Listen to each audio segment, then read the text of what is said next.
Cameras ready? Can we just please make sure that nobody gets in the line of the cameras? Thank you very much. Good morning, everyone, and thank you for your patience. I'm going to hand over to Cole, but just a reminder, please, everyone, to ensure that you've got a microphone in your hand before you ask a question, and please ensure that all of your mobile phones are either muted or on vibrate. Thank you very much. Thanks, everyone. Thanks for coming today. It's great having Pat Cummins here to answer some questions. It's clearly a lot of people here, so we're not going to get to everyone. So just to let you know before we start you. Is there a microphone on this side? We don't need microphones? No, we don't need a mic for the floor, but we don't need. But I'm saying, is there a microphone? Yes. So if there's a microphone on this side, we'll start in front here, we'll work our way back. We'll say to the other side, we'll start at the front and work our way back.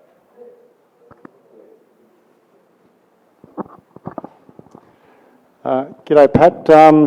First questions first. Have you had a look at the pitch? Yeah, just had a look. And what did you make of it? Again, I'm not a great pitch reader, but it looked pretty firm. They've only just watered it, so yeah, give it another 24 hours and have a look, but it looks like a pretty good wicket. Has it been used before? Yes, I think Pakistan played someone there. So how do you expect it to play compared to Calcutta? Yeah, hard to know. I think it's been a bit more high scoring here throughout the tournament. Yeah, it's been a pretty good wicket, so yeah, hard to say. Pat, all the best for the final.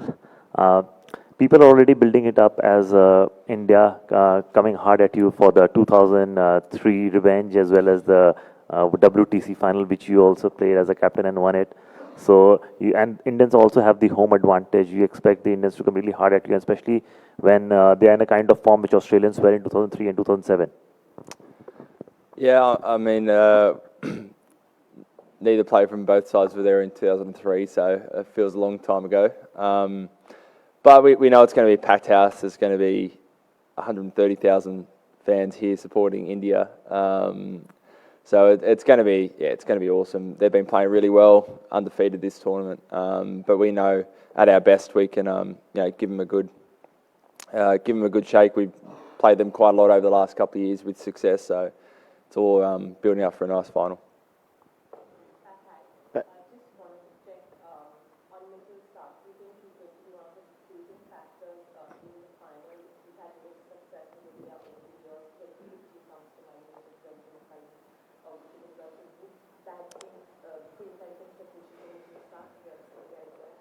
I mean, I wouldn't be surprised. The way he bowled a couple of nights ago up in Kolkata was fantastic. Bowled 7 straight, a couple of key wickets, could have easily had a couple of more. So, opening partnership between him and Joshy Hazlewood's going to be a big one for us. We saw what impact they can have on a game when they bowl like they did the other night. So they're both big game players, played in a few ICC finals now, so know what it takes. Pat, you guys are no stranger to playing against India. As the start of the tournament, you have said that you have played India more than any team else. So just wanted to know that have you faced any other more dominating Indian side, or should I say any other more ruthless Indian side than this one? I think it's hard to say. They've certainly played really well this World Cup. I think we certainly didn't. I don't think we scored par in that first game, but we're one catch away from potentially being in front of that game. So there's lots of, we won an ODI series here early on in the year. There's lots of moments we can draw on where we've had success against a really good Indian side. Pat, you said you know what it takes, and you've played in a lot of big games before, big tests, big one-days, big T20s. But 100,000 people wanting you to fail is probably something new. How do you deal with that, and how does the team deal with that? I think you've got to embrace it. The crowd's obviously going to be very one-sided, but it's also, in sport, there's nothing more satisfying than hearing a big crowd go silent, and that's the aim for us tomorrow. You've just got to embrace every part of a final. Even in the lead-up, there's going to be noise and more people and interest, and You just can't get overwhelmed. You got to be up for it. You got to love it, and just know, whatever happens, it's fine. But you just want to finish the day with no regrets. Hi. As a fast bowler, what do you think are the challenges you face while bowling on Indian wickets? I think, similar to a lot of ODI cricket in general, the ball obviously swings for a few overs, but after that there's not much swing. So you've got to try and create wickets in other ways. It's not necessarily catches behind the wicket like you might have in Australia. So you've got to be brave with some of the balls you use, slower balls, bouncers. You've got to keep it, find that balance between mixing it up, but also not go chasing too much. So I think we've struck that balance pretty well. And, at least over here in India, a lot of the time by the end of the innings, things like cutters work perhaps better than it does elsewhere in the world. Hey, Pat, I know you've said that you've stuck to the processes through the whole tournament, but at zip and 2 and, Sri Lanka none for 100, was there ever a moment where you thought, gee, we might not make it this far? Absolutely, yeah. The proposition at that stage was basically we had to be flawless to make it through to the semis, and fortunately we were. But yeah, absolutely, it's we knew we came up against two very good sides to start off with, but we were off the pace, so we knew that we had to change pretty drastically, and yeah, glad we did.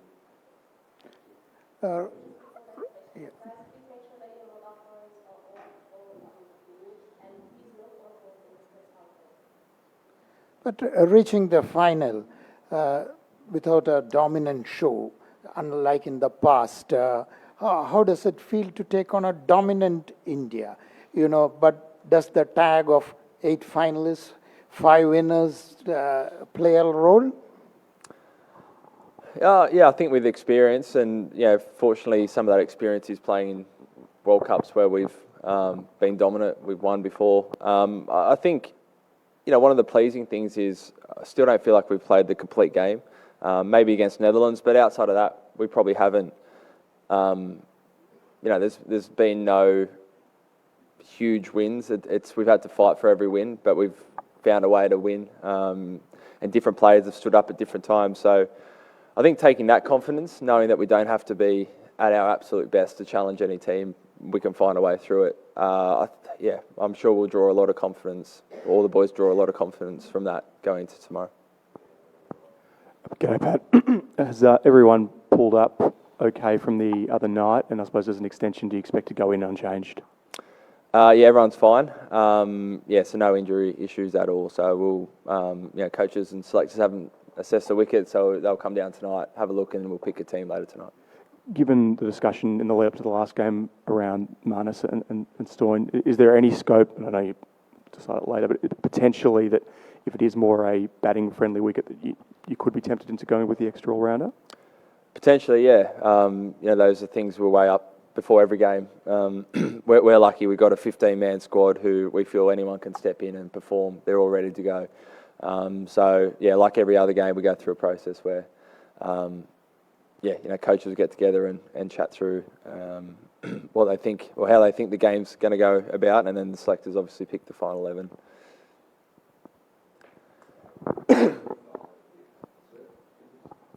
Which Indian bowler or a batsman challenging for your team tomorrow?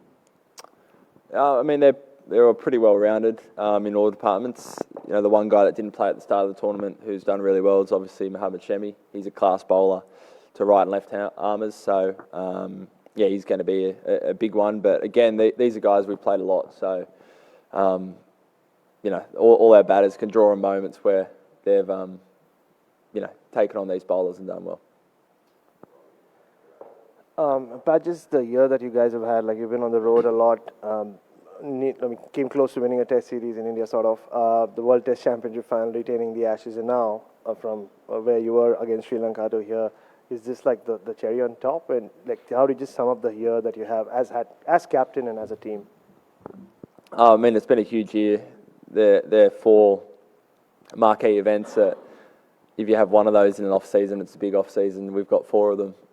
So being really proud of all those things you mentioned, not only the wins, but the guys have spent for some of the guys, probably spent less than a couple of weeks in their own bed since the end of the Aussie summer. So, one thing that stayed consistent has been the morale in the group. The guys have been awesome. They're so up for every game they play. And, to put ourselves in a position of this, it would just top off an incredible year. And, probably a career-defining year that a lot of us will look back on in years to come and be pretty proud of. Hi, Pat. Of all the teams, are Australia most equipped mentally to be immune to a partisan crowd of this size? I mean, potentially. We play over here in India a lot, so the noise is not something new. I think on this scale it's probably bigger than we would have experienced before, but it's not something totally foreign to what we've had before. So everyone deals with it slightly differently. You see Davey probably dancing and winning the crowd over. Other guys just staying in their own bubble, but it should be good. Hello, Pat. Apart from Shami, who else has particularly impressed you in this India side at the tournament so far, having already played them once? I think again, they're pretty well rounded. They've got 5 guys that bowl 10 overs pretty much every match. I think their spinners have done well through the middle overs, Kuldeep and Jadeja. So they're going to be a tough proposition like they always are. But they've won every game, so they've been very impressive.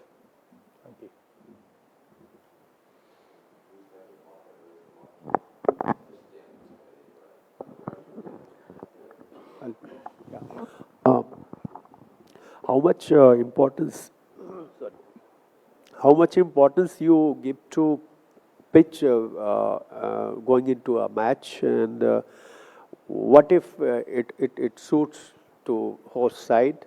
And do you expect, looking into this pitch, do you expect any change in tactics from Indian side? Yeah, it's hard to say. It's obviously same for both teams. No doubt playing on your own wicket, in your own country has some advantages, similar to wickets that you've been playing your whole life. But we've played a lot of cricket over here, so we'll wait and see. I think, of all the venues, perhaps this venue's, the toss isn't as important as, say, a Mumbai Wankhede Stadium or other venues. So we'll be ready in terms of anything they'll throw at us. We'll wait and see, but we'll make sure we have some plans. Weather has changed. The difference in temperature after sunset and before that is all 7 to 8 degrees. Do you think that will impact in any way, kind of you decide what to do first, to bat first, or on the wicket also? Will it impact the you said the wicket is very firm, but will it impact? Because the difference in temperature is about 7 to 8 degrees. Yeah, I think the biggest difference is the dew. This city and venue seems to have more dew than a lot of the other places we play. So perhaps that's something to think about ahead of tomorrow.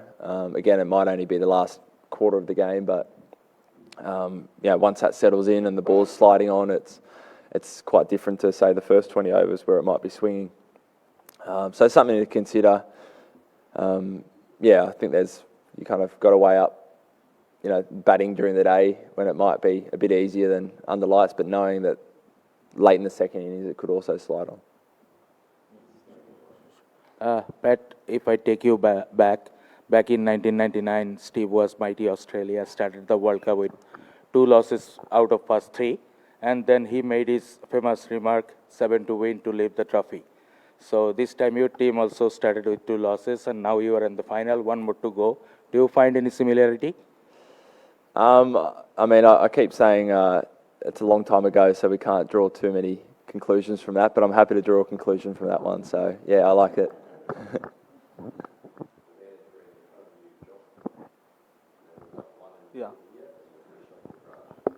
Hi, Pat. Any special plan for Virat Kohli and Rohit Sharma? It was a specific plan, did you say? We'll have a couple of thoughts, and they're 2 class players, so we'll come up with some plans, but nothing specific. Pat, In the past, a lot of illustrious names have led Australia to titles. For you personally, what would it mean? Have you thought about what would it mean for you personally to probably do that? And is the ODI World Cup still the pinnacle, at least in terms of white ball cricket for you guys? It'd be huge. We were all kids not too long ago, watching some of those great teams win the 99, 2003, 2007 World Cups. And that's the opportunity ahead of us tomorrow, which is really exciting. And to be captain would be an absolute privilege to lift the trophy with these great bunch of blokes. So, it'd be awesome. And in terms of the pinnacle, I think it is right up there. It's got the longest history of kind of a world event where all the teams compete. You only get a shot at it every 4 years. So, even if you have a long career, you might only play in 2 of these events. It's 2015 still a career highlight for me. So I think tomorrow if we win, it might pip it. Pat, here. Australia has a reputation of winning, know how to win World Cup titles. You guys are 5-time champions and going against 2-time champions. Do you feel like you are the favourites? Don't know about that. I think it's going to be an even match. I think you can make a case for either side. The good thing is I think we've got 6 or 7 guys that won it in 2015. So we know that feeling. Even more of the guys that were there in the T20 World Cup, different format, but pretty much everyone, at least a dozen of the 15 have won a World Cup and know what it takes and know that feeling and won't be afraid to go out there and be brave and take the game on. Thanks all.